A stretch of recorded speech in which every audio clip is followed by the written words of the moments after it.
this is a wonderful, wonderful convention.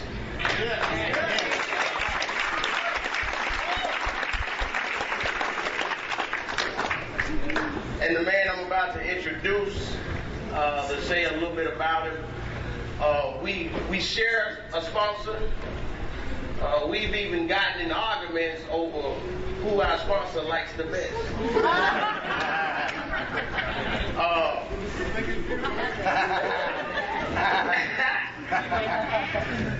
But he's my sponsee brother, and for the most part, we get along.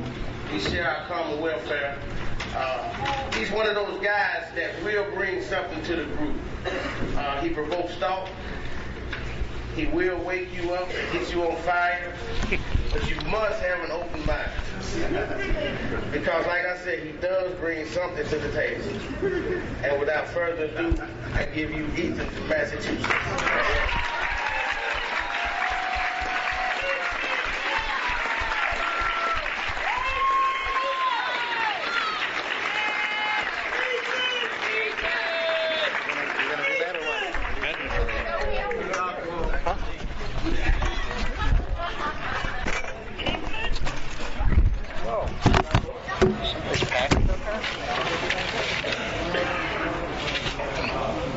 Somebody left their package up here from Office Depot?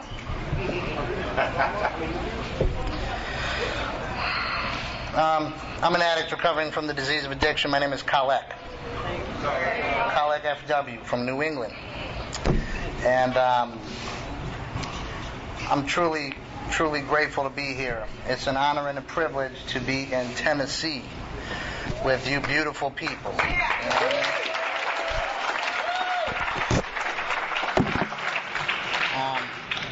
I've been to Memphis, but you're way better looking, so just don't tell them that shit. You know what I mean? I want to thank Almighty God for everything, and I want to be specific. I want to be very specific because of the type of person that I am and what I've learned about myself via the step process. I'm somebody who really can just get on a roll. You know, I can get on a roll and I build up inertia, which is a spiritual mechanism, inertia. You know what I mean? And my sponsor taught me about inertia. You know, like this part of me, just like every other object on earth, that once you just get it going a little bit, it has its own quality about itself to keep itself going. And that without anything else there to stop it, it will just keep going until it stops on its own.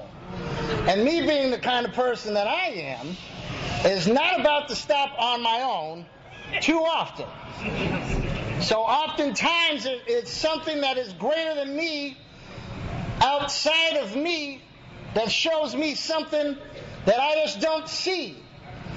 You know, and they impede my progress while I'm in motion.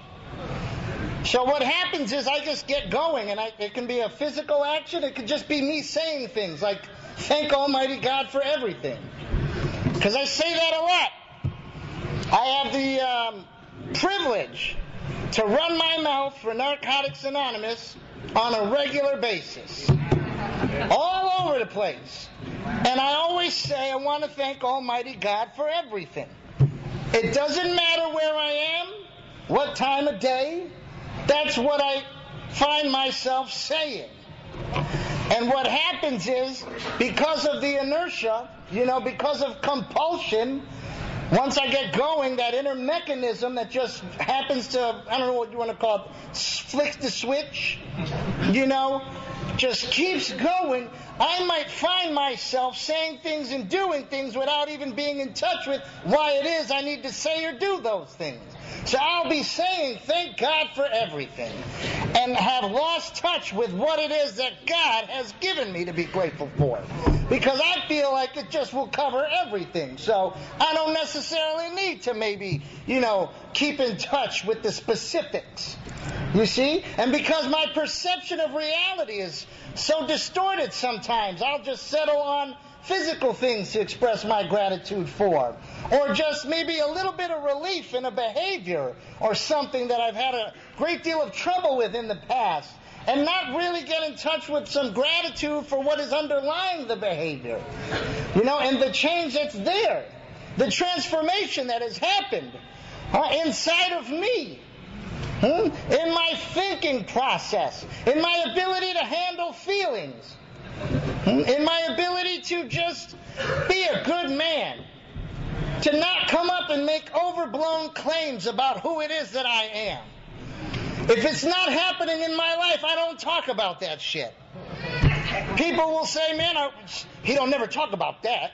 That ain't happening in my life, that's why. Whatever it is you're looking for to happen in my life, perhaps drama-oriented, generally ain't happening in my life. So I'm not going to talk a whole lot about that shit. After one time, when I had a couple years clean, nearly moving to Crawfordsville, Indiana, into the Project on Wheels, and finding myself flown to Indiana and then dumped, I have made a decision since that day to never not do the 10th step. Every night. There is 40 questions in the flat book in step 10.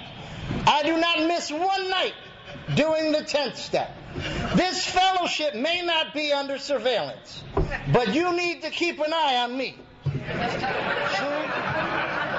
I will find myself, you might need to come see about me. There was that song back in the day.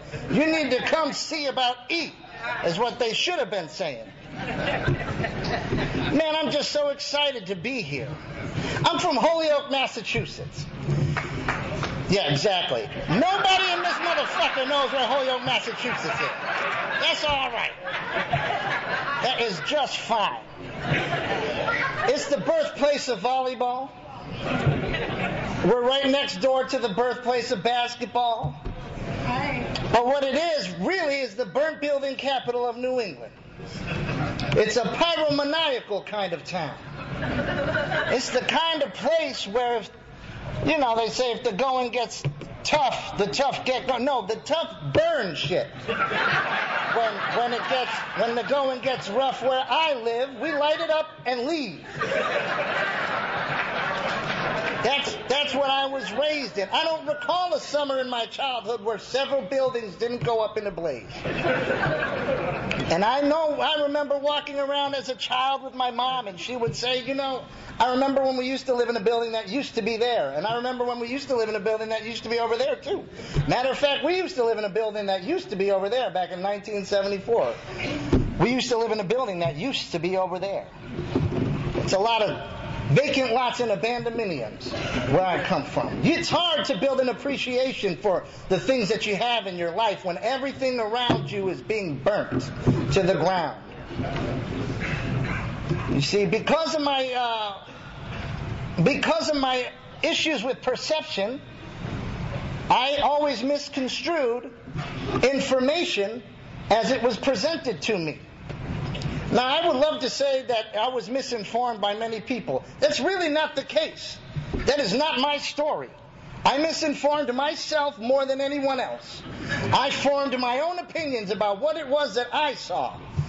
I formed my own habits. I'm a creature of habit. And it was only until I came into recovery that I figured out it wasn't just bad habits. Now, I can develop good habits. But I'm a creature of habit. I have the ability to just form a habit based on just starting something and, like I said, not having the ability to stop after a while.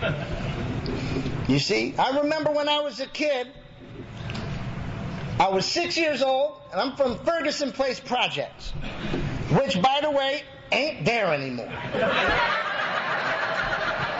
Because they burnt that shit, too.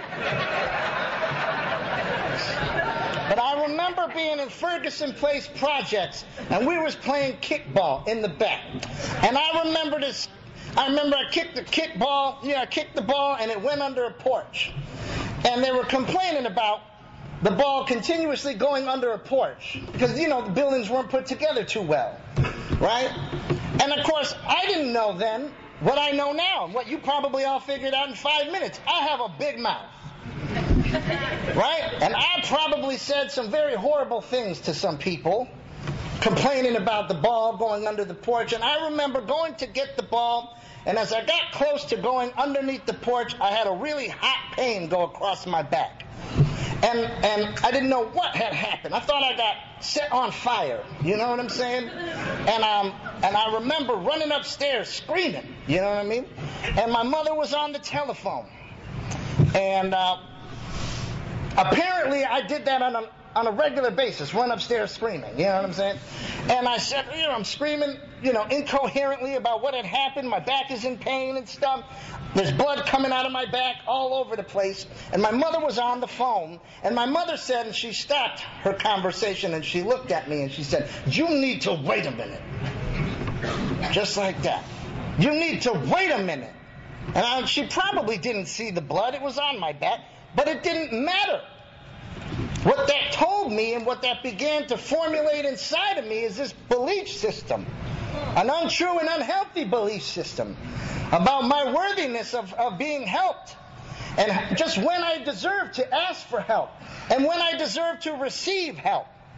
So that not but 6, 7, 8 months later, when the little kid put something in my rear that didn't belong there, and I ran all the way home, like I'm going to tell her, and I got there, and I got this close to telling her, and I had to choke it back in because you need to wait a minute. You see, this is what I'm trying to get across here. We're going to talk about the theme. It's a beautiful theme, stepping into a new beginning. I was like stepping into a new direction for like 8 months. I was like, we're going to talk about a new direction up in this camp. And then they finally was like, no, it's stepping into a new beginning. So what we're going to do is just talk about some stepping ass shit tonight. Okay? That's what we're going to do. But before we get there, I just want to kind of set the stage so that people understand it is so much more complicated than you just being a crackhead, and you just being a dope fiend. You're not just a clucker. That's not what you brought in here. Ghost busting on the floor is not the worst thing that you're bringing in here. You don't even know what you're bringing in here. There's so much more to it. It is so complex. What I brought into here. And for me to understand, to be able to step into a new beginning, you have to find a starting point. And it talks about that in the first step. The first of anything is a beginning. Right? And the healing begins here. And I come from a place where they tell you the healing doesn't begin for quite some time. They tell you to enjoy your clean time. Which I'm saying I don't know how much clean time you expect me to have to enjoy if I don't do something about what it is that is wrong with me. Couldn't put my finger on it, but just something is wrong. I don't believe that I was born with this. I was built from the best of molds. I was a great little kid. Something happened to me along the way. Something happened that changed everything. And then more unhealthy belief systems and more lies and more misinformation, and around we go in a vicious cycle where by the time I get to the other side of the circle, I don't even know what the original problem is, and I think that the best idea is to continue to come up with my own solutions for the problem I done forgot what it was to begin with. That inability to feel, coming from that kind of place. Now, my mother didn't tell me this, but everyone in the neighborhood made it real clear. You don't trust, don't tell, don't feel. We don't do that up in here. I was raised by my mom, and I had 4 sisters. It was not uncommon for me to bust out one of these in the projects. And the hat, listen, I'm talking about them in Little San Juan, and they're like, listen, Papa, you can't be doing that shit up in here, man. You know what I'm saying? Like, you can't bust one of these out in the projects. You know what I mean? You can't show that kind of weakness. You can't show anything like that. You can't come up and start talking to people about how you feel. You couldn't do that stuff. What I brought in here was so much more than I thought it was. You know what I'm saying? I stopped waiting for other people to diagnose me. I stopped basing my diagnosis on your opinion about what addiction is. Because I found out there's no one definition that's going to fit or fucking make everyone in here happy in the first place. So I'm going to have to diagnose myself. I've got a good friend of mine in Baltimore said, you would do well to just diagnose yourself as critical. I was like, what the fuck are you trying to say, man? No, because if you start from the bottom, there ain't nowhere else to go, though. But, see what I'm saying? If you get too cocky about it, and, I'm not that bad, then you got a long way to fall. With some clean time. Not knowing what is going on or what is wrong.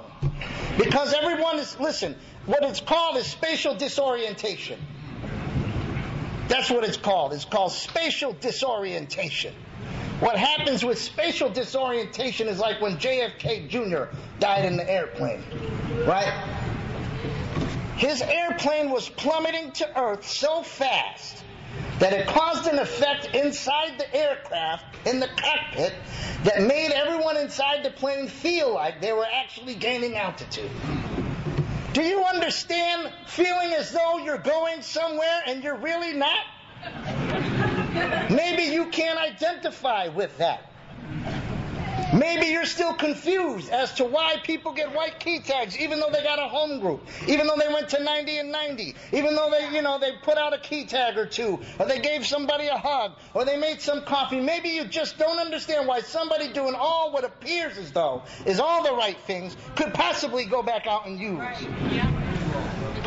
Yeah. Because you don't know where you're starting from. They don't know where they're starting from. You can't drop me in the middle of the wilderness and expect me to find my way out unless I know exactly the coordinates as to where you dropped my happy ass off. Ethan, you're right here. That's where you are. Then you're going to have to go over here and do a couple of those, bang a left at Albuquerque, and your ass will be out of there. You cannot just drop us somewhere and not inform them as to what exactly is happening in them so that they know where to go from there. You can't just say, don't pick up, go to a meeting. That doesn't work for everybody. We differ in degrees of sickness and rates of recovery. Can you imagine having a sponsee, or being the sponsee, who came into NA with the worst possible degree of sickness and the lowest possible rate of recovery? Huh? Maybe that was me. And so it was a little more difficult to live up to expectations that other people put on me, or that I thought you put on me. Because I always thought I should recover up before I got to the meeting.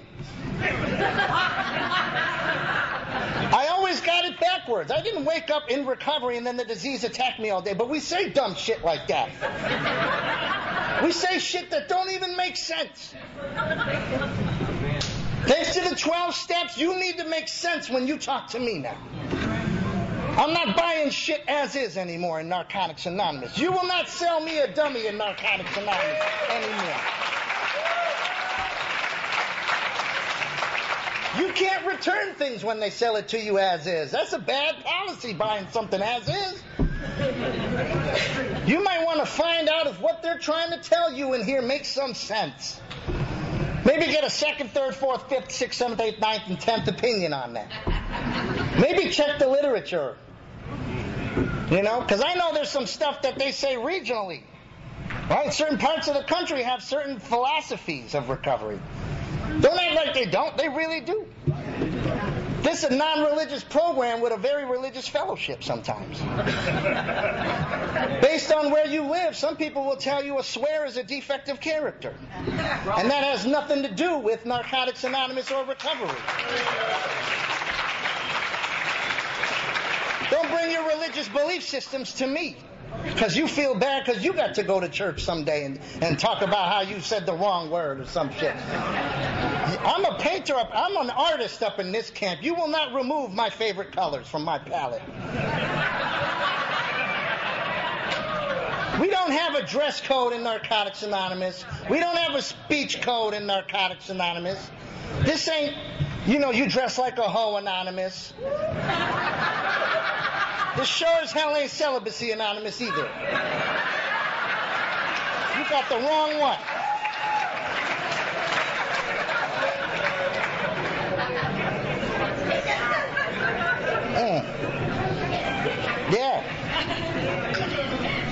Yeah. My home group is called Dynamic dynamic forces of change. It's a step, tradition, and concept meeting with sponsorship book. We don't care if you don't like it. We didn't ask you. We don't cut any kind of resources out from what we're trying to do. It's a highly structured and recovery-oriented meeting. So as you can probably imagine, attendance is very small.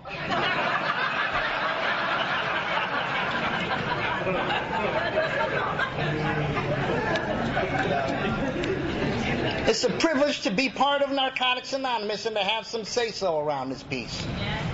To have some service authority, which our concepts talk about. A lot of people don't like that word authority. I've been given service authority right here and right now.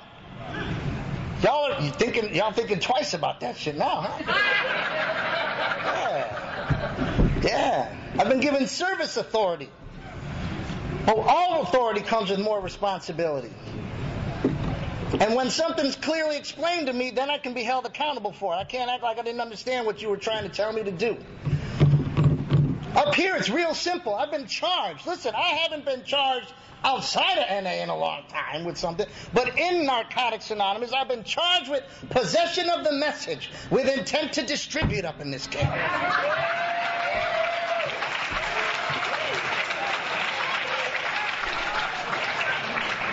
Guilty as charged.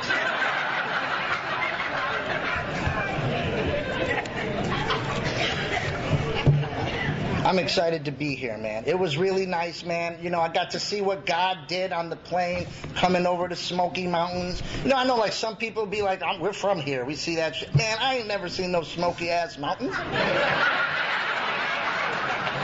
At least I don't remember. You know, I don't know if they circumvented it on the way to Memphis or what, but them was bad. I said, look what God did, man. That was deep. You know? I can appreciate things like that today. I could never appreciate that stuff before. So let's talk about this theme.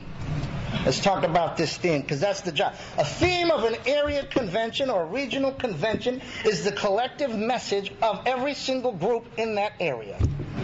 That's a great responsibility to lay on somebody's head. You see what I'm saying? And what happens is it's generally what's happening in the area. And it's a way for them to communicate to those who come from somewhere else or what's popping off in the Knoxville area. What's popping off is a step into the new beginning. New area, right? Some baby area. Huh? New convention, a baby convention. And you definitely, you know, deserve congratulations for that.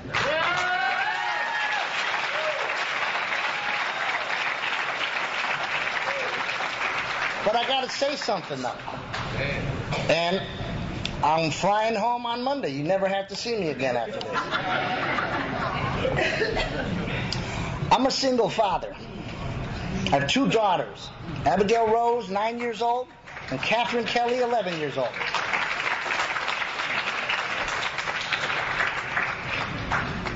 I got custody of my 9-year-old when she was 2 years old, and I haven't looked back yet. I gained custody and lost custody of my 11-year-old based on nothing at all except living in that kind of a state, Massachusetts. You know? And I gotta say, man, I'm sitting out there, we're doing our thing with the CDs and shit, and I'm watching the dance is popping off up in here last night. The dance was popping off, right? Wow. And what I noticed was that there were several youngsters running in and out of the dance that were not part of Narcotics Anonymous, that were unsupervised. And I'm telling you, a couple of them was reaching in that healthy state that my 9 and 11-year-old will be getting to in a couple, 2-3 years, where I will be purchasing the shotgun. They were unsupervised amongst us. And I know y'all look good like a motherfucker right now. There's enough gold in here to open up a pawn shop. But that does not mean that we're all well. That does not mean that we are, listen, they weren't even with Narcotics Anonymous. And look, I'm not on the committee. So I had no problem saying something. It seems to be when you're on the committee that you find the difficulty to express, what is the tough things to say, but what's popular in Narcotics Anonymous is not always what's good for Narcotics Anonymous, and what's good for Narcotics Anonymous is definitely not always what's popular in Narcotics Anonymous. And it would be a shame if this area with its convention, brand new baby area, stepping into a new beginning, stepped right back into the, to the dead world again. That soon, based on something possibly happening. The 12 traditions don't protect individuals. They protect the fellowship from you individuals. But they don't keep your ass out of court. They don't keep you from getting locked up. And what happens is, what I learned as a result of the 12 steps and having an awakening of the spirit no less profound than the way it sounds, is that we don't need to have something go wrong in order for us to step up to the plate and make some changes immediately. Because I brought it up, and it was like, well, they're not doing anything. Maybe they're not. I'm not really worried about them doing anything at all. But something major could have happened. And this is about as high on the pedestal or podium, whatever you want to say, soapbox I'm going to get. But I thought about my daughters, man. I thought about my daughters. I live in an area, check this shit out. I live in an area that has a massive, massive psych ward that was closed down. And our meetings were flooded with people who had no addiction problem but had every other problem under the sun, including I can't keep my hands off the children.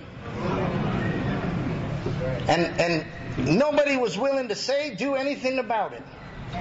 People would say the dumbest shit. They got a right to recover too. Man, they ain't got addiction problems. What the fuck is you talking about? We serve everybody. No, we don't. No, we don't. We serve people with the disease of addiction. Period. We can't be all things to all people.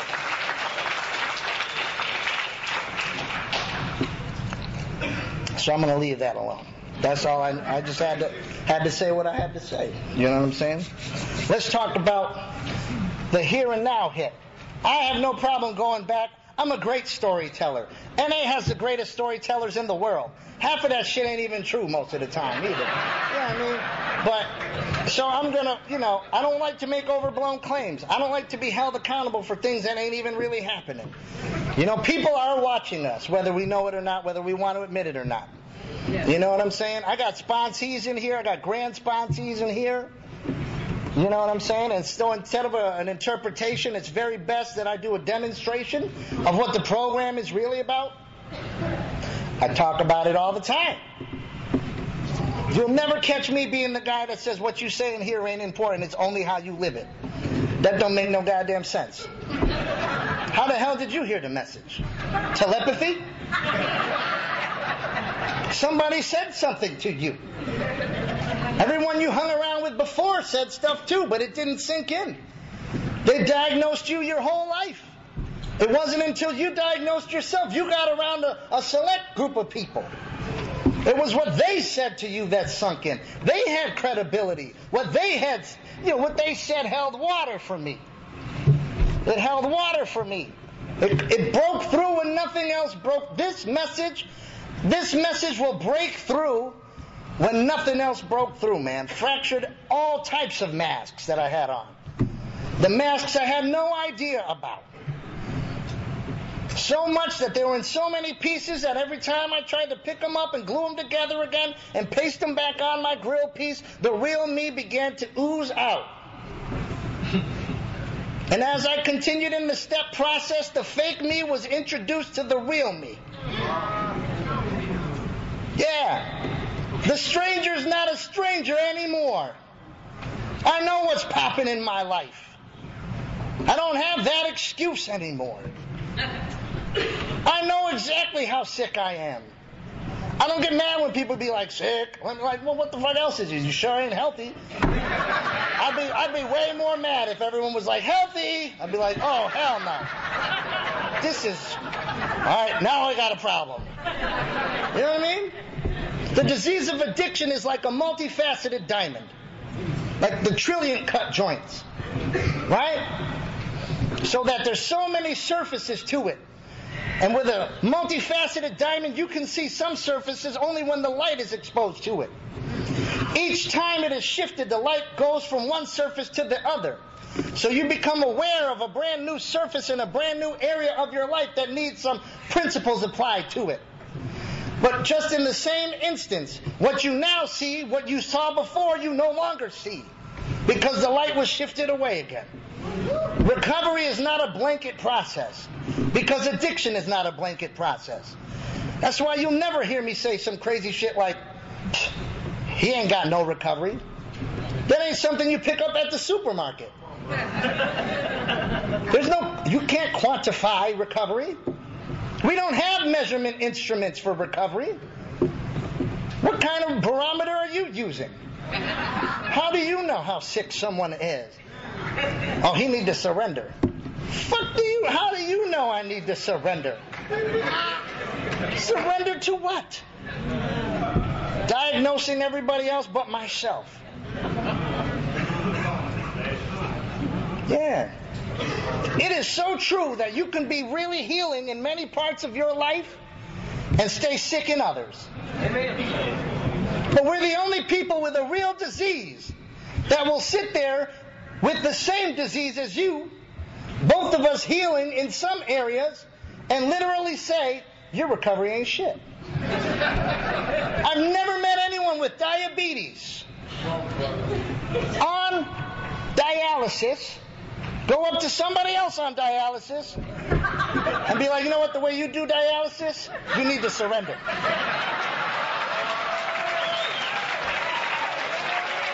I've never seen that shit. Maybe you've seen that shit. I never saw that. People with cancer that is in remission, they also call it recovery. Go figure, because it's a disease. I've never seen somebody on chemo go to somebody else with chemo and be like, your chemo ain't shit.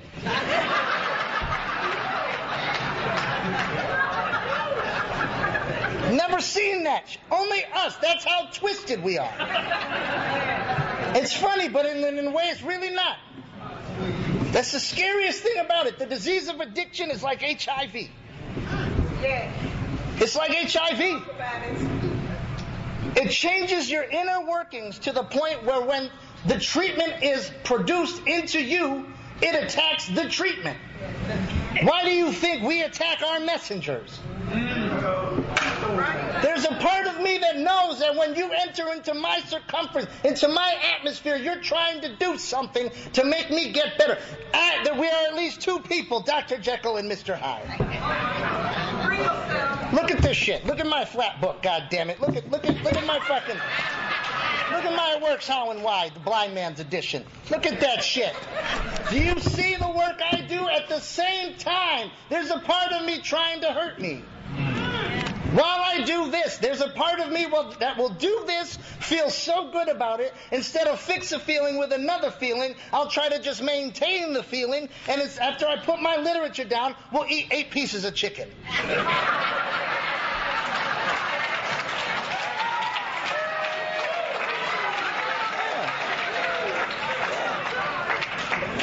How can I step into a new beginning if I don't admit that that is happening? How many of us have to die from ruptured esophaguses? Huh? That shit ain't funny. That shit ain't fucking funny. I remember this cat, and listen, we let you stay drunk. We encourage your drunkenness in here. I did a main meeting at Michigan Regional Convention. There was another guy from Michigan there. He was massive. He was massive, man. He wasn't tall enough to hold that weight either. Smoking fucking cigarette outside using. After sharing like Shakespeare. Outside using. And you know what they call them? After they said you better share and say that, they call them big spirit. I'm saying to myself, where's the big spirit? You know what happened to Big Spirit? A couple weeks later, he died. Big Spirit wasn't Big Spirit. It was big body. It was big obsession, big compulsion, big denial. 20 cigarettes at a pop. And we was like, go on and share big spirit. Huh? Afraid to approach somebody out of love, man. Just listen, what you're doing is crazier than cat shit. We need you here. Listen, I'm not separate from that shit. I'm 5'9". There's no way you should be 230 something at 5'9". The doctor says, you know what the doctor calls that? Mega obese. He said, you big like a motherfucker. That's what my doctor said. You are big. You're 5'9". What is wrong with you? Yeah. Look. I lost 8 pounds last month, right? Wait, no, don't clap for that, because I'm going to tell you why there's some funny shit. I lost 8 pounds. Right? 8 pounds. One of the most entrenched defects of character I suffer with is complacency. Huh? Self-satisfaction. I'm satisfied with myself with the littlest of ease. I'll have 8 bags of garbage. I'll take out 2 and be like, see what I did? There's only 6 left. I'll get a couple more tomorrow. Yeah, I lost 8 pounds, and you know what? I said, I'll just settle back. You know, it was so easy for me to take my foot off the gas. And it didn't even register till I got here on Thursday, and I stood on a scale, and it wasn't because I gained weight. I had stayed where I was, and it scared the shit out of me. It was like, man, do you expect to stay where you are with little effort in recovery? I had to ask myself that. Am I going up or am I going down and you're telling me I'm going up? Huh? Am I running around doing peacock moves? Huh? One way I stepped into a new beginning was I stopped running around doing the proud prancing peacock moves in Narcotics Anonymous. Did it my whole life. You know about the peacock, right?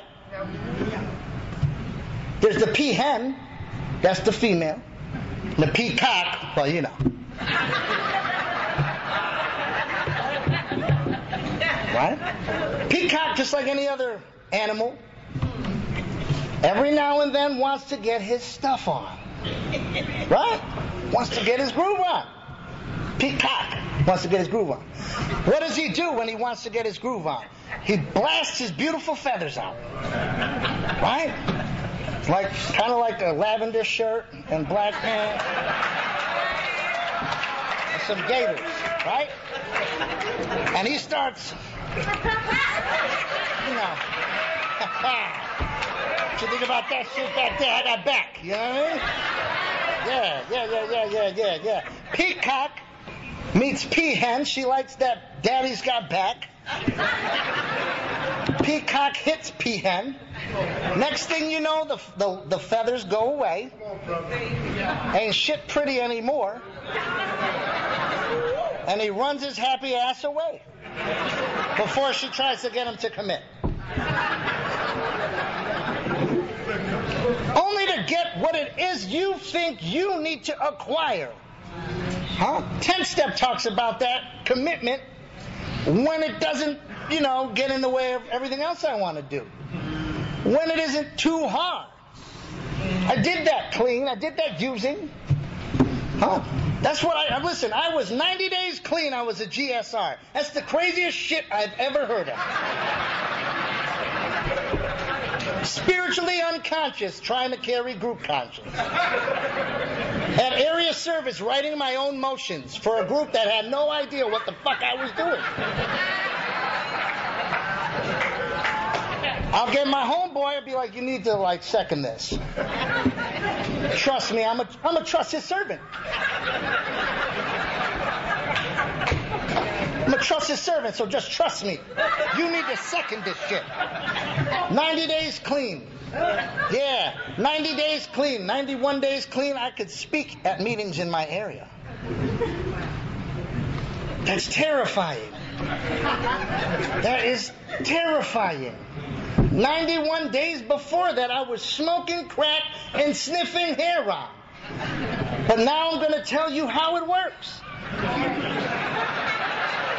I'm going to carry the message to you. Peacock moves. That shit did stuff for me. I don't feel like a victim. That did stuff for me. I don't know how many people I probably harmed in the process, but that never mattered before. Why should it matter in recovery? Because I had the proverbial live the steps that you didn't work process concept in my mind. Yeah. You know that I live it before I ever worked it concept. Yeah. Be like, what step you on? Well, I live them all. What step are you on, damn it? Answer the question.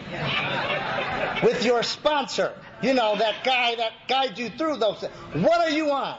Formally. Huh? Here's another story. Back in the projects. Play kickball. We already talked a little bit about kickball. Handball. Play kickball. Sometimes people be grounded. The only people outside to play is you and one other friend. That was not going to stop us from kickball. Believe that shit. Me against you. He rolls the ball. Bang! Kick the ball. Run my ass off to the first base. He got the ball by then. What do I got to do now? Somebody got to kick the ball again. Ghost man on the steps. That's what we used to say. Be like, ghost man on first. You're up again. Come back. Yeah, bang! Send it. Ghost man better be moving his ass because I'm coming to first, right? Ghost man is slower than molasses, so he's only on second. Ghost man on first and second. You're up again. Kick the ball again. These cats don't know how to move. Ghost man on first, second, and third. 1, 2, and 3. Ghost man on 1, 2, and 3. Until you get to the fourth step. And it talks about there being a ghost in the closet. What happens when you have the sponsor who doesn't ask you to do nothing on 1, 2, and 3, but then wants you to do an inventory in 4? Who's going to do your inventory? The ghost man? Huh? You already don't know who you are. And we will come literally with the best of intentions and help you hide from yourself even better. You play hide and go seek with your damn self. Yeah, we do that. Because we have the best of intentions. We do. It takes a great amount of courage to step out of comfort and comfortability and deal with the feelings that come along with you maybe saying, you know what, I don't like you because of you just telling me what you told me. Matter of fact, fuck you.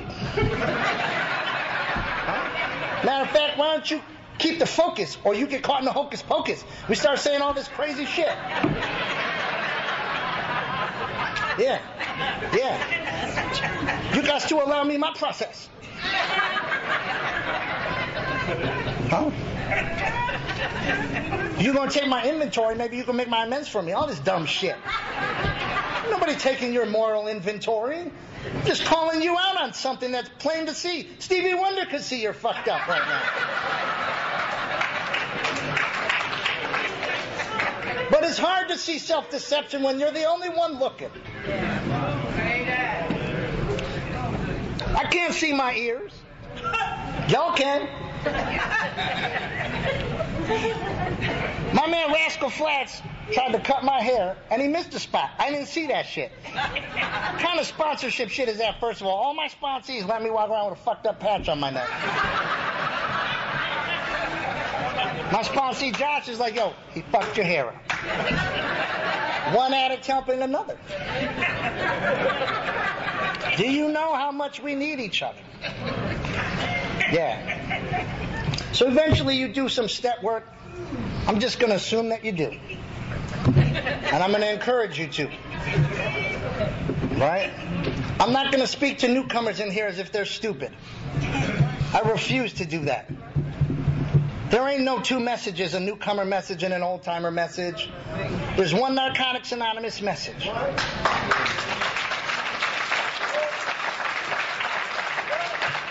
I'm going to speak to you in plain English. You're going to understand what I'm saying. Don't let people tell you that you can't. The 12 step says we have no right to decide when somebody can hear this. Huh? We have no professional 12 steppers. That's what it says in the 8th tradition. 8th tradition says we're all each individual experts at our own recovery. But somehow I'm an expert at yours. Don't let them get the flat book. That ain't for newcomers. The first couple pages say it's fucking for newcomers. You know why he didn't know that? Because he didn't read the goddamn thing. Said it's specifically for newcomers. And old-timers alike. Go figure. You mean it's for everyone up in here? Whoa. That's deep. Oh, you don't want no part of that. Oh, you ain't ready for that. You ain't ready for that step. How the fuck do you know what I'm ready for? Do you know where I came from and what it is that I've done? Do you understand what we overcome in here? I mean, really, are you in touch with what you have overcome? Honestly, because then how could you possibly try to diagnose what somebody can and cannot do in here? Some of us are coming out of deeper holes than other people. Thank you. Some of us have bigger mountains to climb than other people. There's parts of me that will, listen, that kick my backbone in that will never even bother you. They won't even bother you. That's why we'd be like, what's wrong with this cat? Get on the steps, son. Well, because it doesn't do you like it does me. This disease is personal and intricate. This disease is a shapeshifter. This disease is adaptive. I was talking about lifting weights and shit. Bust this. This is how the disease of addiction works.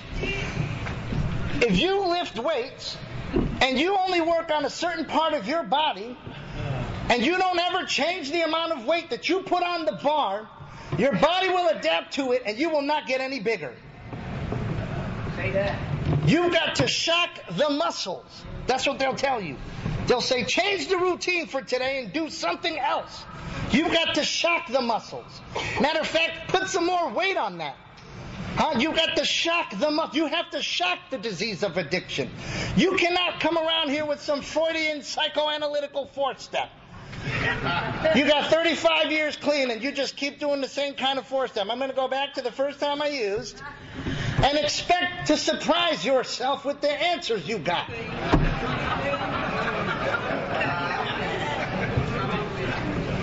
Huh? You can't surprise you with the same you. The disease knows that shit. The disease is in more meetings than I'm in. It reads the literature more than I do. Sounds really good when it shares, better than I do. Praying when I'm praying. Uses NA against me, uses religion against me, uses spirituality against me. I'll be like, I can't stand these people in my area. One time I wanted to make the circuit my home group. That's how much I hated y'all. I was like, you know what? I would rather spend thousands of dollars going to conventions than to go to these meetings. Yeah, that's crazy sick. It's crazy sick.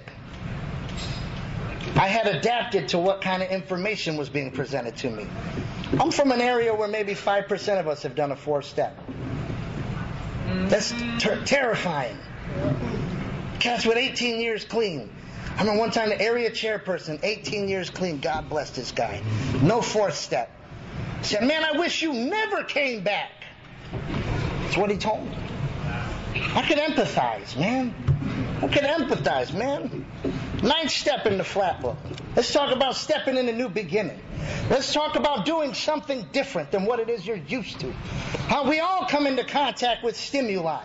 Things happen throughout the day. We experience a myriad of feelings. You can't just do what you always did. It's not always going to be fun. There's a really powerfully painful line in the literature that says, there will be more pain. That's some fucked up shit. That's what it says. It says, there will be more pain. Like, thanks.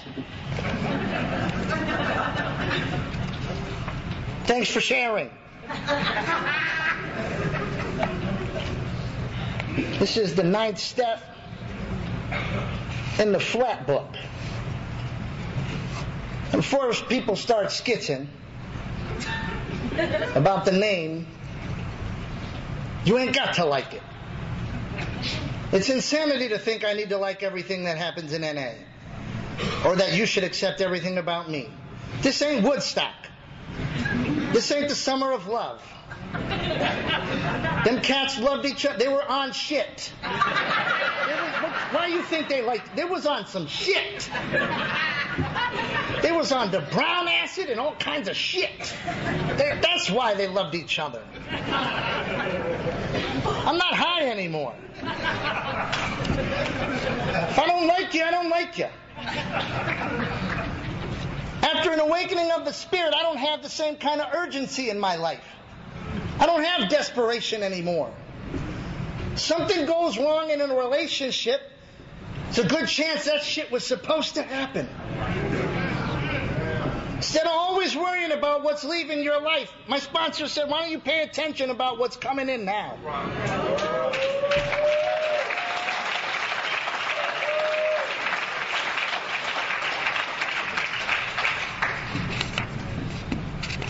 I know what the name of the book is.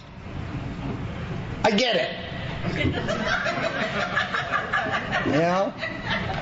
And if you're going to come up with a snappy little insult, you got to do is better than they're all flat. That shit wasn't funny the first 5 billion times somebody said that. You know, half of the people that say that are pretending that they still think it's funny.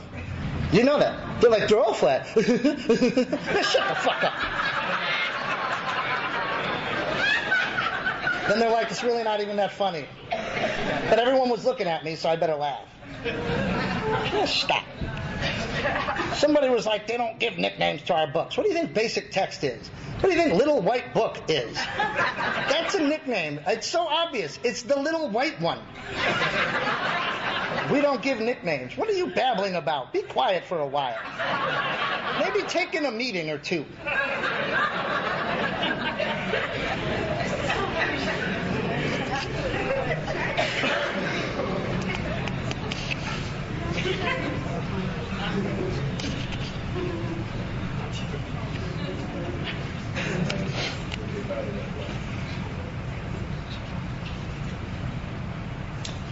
This is important, because as funny as it sounded, I really didn't want to go to meetings in my area.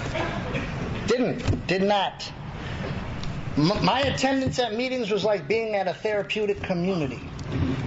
Like I was grouped every meeting. Like they don't know. Yeah, this guy who goes to meetings with like a lavender shirt, black pants, and black gaiters. I ain't talking about nobody specific, but it's like, come on, man. You know what I mean?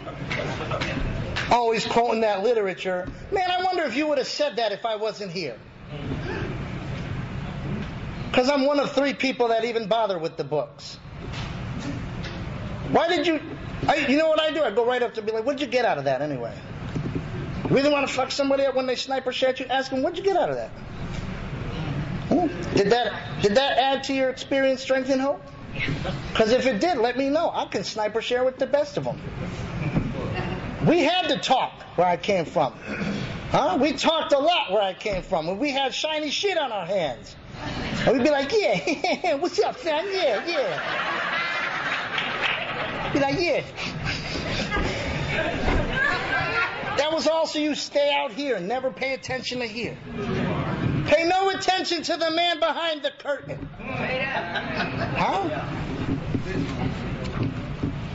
I had to get in touch with some forgiveness. Bust this. It says, in the flat book, another way we may find forgiveness for those who hurt us is by getting out of ourselves and thinking about what other people's lives are like. Maybe the people who hurt us did so because they had problems that made them less sensitive to the needs of others. Maybe our sponsor didn't return our phone calls for a week because his youngest child was in jail. Maybe our best friend told us our relationship was unhealthy and we should get out of it immediately following her own divorce. Maybe our employer didn't praise our work because he was worried about being able to meet payroll that week. We usually feel petty and small when we find out that a person we resented had some painful problem. Maybe we can be more forgiving and loving if we just assume from the start that most people's intentions are good, and that if someone is unkind to us, it may be because he or she is in a lot of pain and very distracted by it. You know? I used to call my sponsor and be like, they hating like a motherfucking sponsor. But, well, you'll be fine with that. My sponsor is a very confident guy. He's very confident in me. He's like, you're going to do just fine with the haters. All I want you to do, Ethan, is remember when you were one. And you'll do something, you'll be fine. And I was like, oh, wow, you know, thanks. Yeah, this is a deep piece, you know. It was true, but there was something more to it. I couldn't muscle forgiveness. You know, intellectually I knew I need to practice forgiveness, but I couldn't bring about forgiveness. There's something really messed up when you acquire clean time and you pick up sloganese and you hang around meetings and you start to hear other people talk about steps. You pick up the language of the steps, but you don't pick up the effects of the steps. Right. But you know that the effects should be there. And you start saying to yourself, like I said to myself, I should be able to deal with this. I should be able to deal with this. And I've been around here too long to be messed up like this. Man, I got too much step work to be messed up like this. Man, I know too much about the literature to be messed up like this. You haven't healed. You have a disease you must heal from. Recovery can be a painfully slow process, it says in the sponsorship book. It's probably why a lot of people don't want to read that book. Can be a painfully slow process. The disease of addiction expresses itself. That's what it says. Everybody likes the parts after that are, you know, in an antisocial way, that make detection, diagnosis, and treatment difficult. Everybody loves that shit. You miss the boat. It expresses itself. No matter what you do, it will express itself. You will be hitting a spiritual lick. You will be on a roll spiritually. You will be bumping and clicking with spiritual principles. You'll be just straight recovering your happy ass off. You'll be floating almost. And then it will express itself, and you'll be like, what the hell just happened? Those who love you the most will be alienated by it, and they'll be like, what is wrong with you? Is something going on, dog? Is there something you need to talk to me about? It says that we become aware finally of the wounded look on the face of someone after acting out. It said finally we became aware. That implies that that wounded look has been there 1 billion times with you. Now you noticed how you hurt them. They've been waiting for you to step up and say, oh my God, I'm an asshole. Holy shit. That was really messed up what I just did. They're like, praise God, awareness. I don't know how much longer I could have held on, man. In the 10th step, it says, you know what, sometimes we have to figure out when we're wrong because somebody will just drop out of the picture all of a sudden. It's in the flat book. It said all of a sudden they just won't be around as much. Or they'll drop out of the scene. And then you finally get over self-obsession and be like, I wonder why they're not calling anymore, why they're not hanging out as much. We used to be tight. You know? It presumes that we know when we're wrong, even though it does say that I intend on being right every single time. I don't think I'm wrong. Why? I intend on being right. That is my purpose in life. I want to be right. Because it sucks when I'm wrong. It hurts when I'm wrong. It makes me feel inadequate when I'm wrong. I feel a bit insecure when I'm wrong. Huh? And it sucks to lose. I don't like losing because I feel inadequate when I lose. I feel insecure when I lose. I remember playing baseball and shit. And I remember striking out. And I'd be crying back to the bench. It'd be like Tom Hanks. There's no crying in baseball. They'd be yelling at me, stop crying. You're embarrassing us, son. You'll stop crying, you herb. I'm sorry. I don't know what the hell went wrong. I really tried. Because it sucks losing. I don't understand that one of the keys to the disease of addiction is that I have an inability to accept reality for the way it is. Something tells me that when I feel bad, that shouldn't be that way. Even though later on you learn that situation would probably make anyone feel bad. But why is it that me, when it happens and I feel bad, I'm like, this has got to go. This is not going to... No, we got to address this. Do you know how I feel? I can't... This is not happening. And we run off and do something. Put something. Suck something, you know. We do. My sponsees call me and they're like, man, I'm really feeling fucked up. I'm like, you're doing great. You're doing great. That's healing.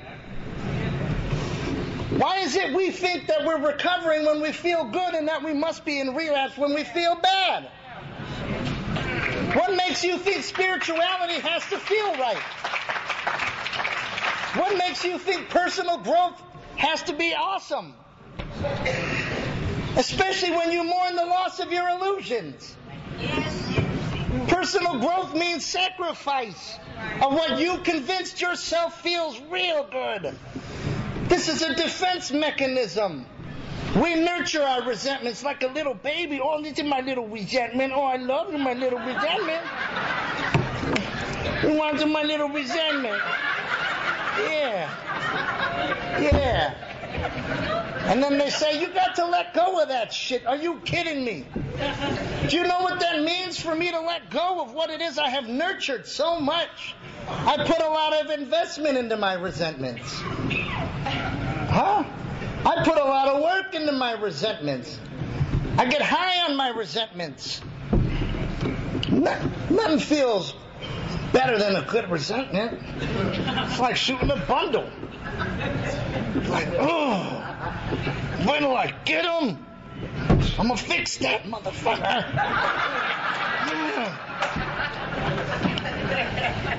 Feels so good you can't even go to sleep. You don't want to stop using it.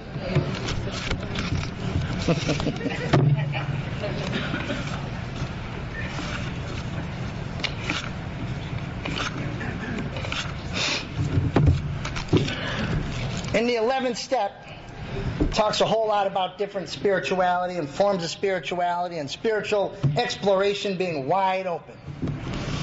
It talks about sometimes developing through effort. I saw you there, rascal. Thanks. Through your own effort. Also, it talks about spirituality developing all on its own. Right under your nose, without any conscious effort. It's happening sometimes. About 3 years ago, I started to feel some changes in who it is that I was. And I started to recognize changes in the things that I believed. And I couldn't put my finger on it. And the literature said I didn't have to. The literature told me I can let it just be and it will take care of itself.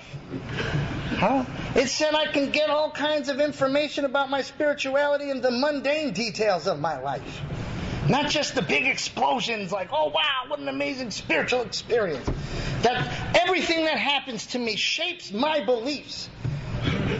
It shapes what I think about God. Even the little things make me think things about God, even subconsciously. I'm developing thoughts about the God of my understanding. And there was just certain things I didn't believe anymore. And as much as I wanted you people to love me, as much as I want to fit in meetings and be part of the choir when some joker's like, God is good, and everybody's all the time. The truth is, I didn't always feel like that. And the third step taught me out of the flat book that there's 3 ways to really begin a development of a relationship with the God of your understanding. First, you must communicate with it.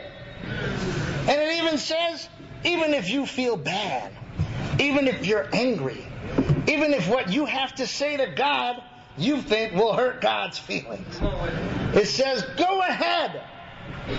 Say it. Do you honestly think you can slap box with God?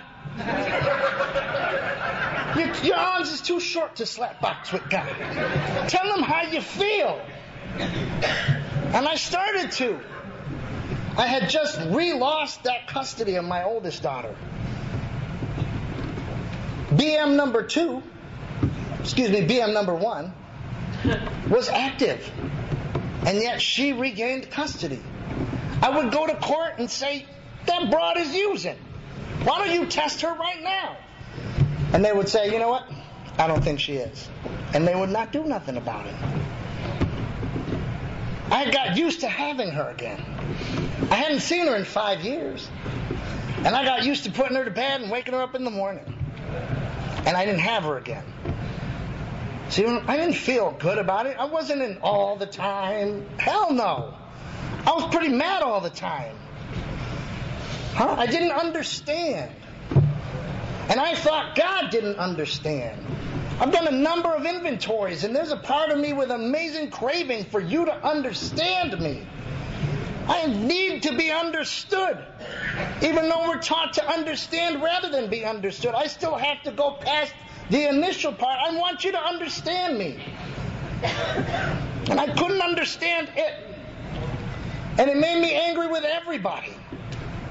It made me angry with the people that were like, DCF will rob you of your kids. And I got both of them back, and then they did, sort of. And I was like, what? So confused. I wanted to cling to things that I knew were going to be unhealthy for my spirit. But I was stepping into a new beginning. I wanted to go over there. I wanted to videotape stuff. What's that show with the people, cheaters? Cheating on your recovery. You know what I mean? Got you using, I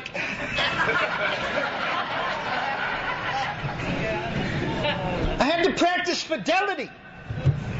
The spiritual principle of restraint. I had to be able to say, you know what, there's 2 things that are absolutely reliable that I know about. One is Almighty God, and the other one is the disease of addiction. They are 100% reliable. If you are exhibiting crackish behavior, it's probably because you smoking crack. It's mathematical precision. I had to fall back and say, you know what, I'm going to allow these things to run their course. I'll be in position. Sometimes amends, you just have to remain willing. 5 years or so down the road, my 11-year-old will be 16, and I'll get a call like, you need to come do something about your daughter. And I won't be mad. Be like, oh, now she's mine. No, I'll be like, send her ass. Send her ass. I ain't scared. This is grown folks' business, recovery. This ain't no boys to men and little girl grows up. Contrary to popular belief. You are grown up right now. All we need to do is encourage you to behave in such a way. To think in such a way. To not rely on what was old. It's a tremendous struggle to stop relying on our old ways of thinking. But you can. It doesn't say you can't. We see it all the time. It says we can see a miracle right in front of ourselves if we look in the mirror. Yeah. It was big for me not to do that. And sometimes the disease speaks and says, maybe you should go over there. Yeah. And then because of that spiritual change developing on its own, I made an actual I made an actual, declaration of what this change was, and people did an about face on me. Yeah, people did an about face on me because I changed my name. I was in a 2-year relationship. She was like, I'm out.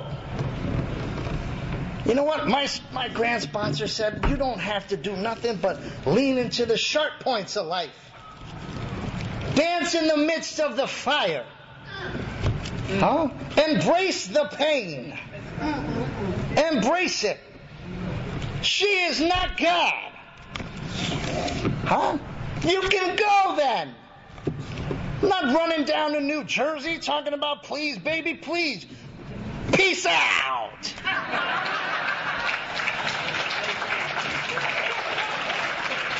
Bye-bye.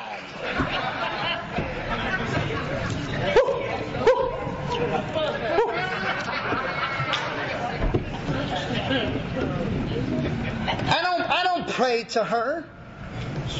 My blessings don't come through her. I don't have to make the mistake that we all make and misplace my faith. I don't have to do that.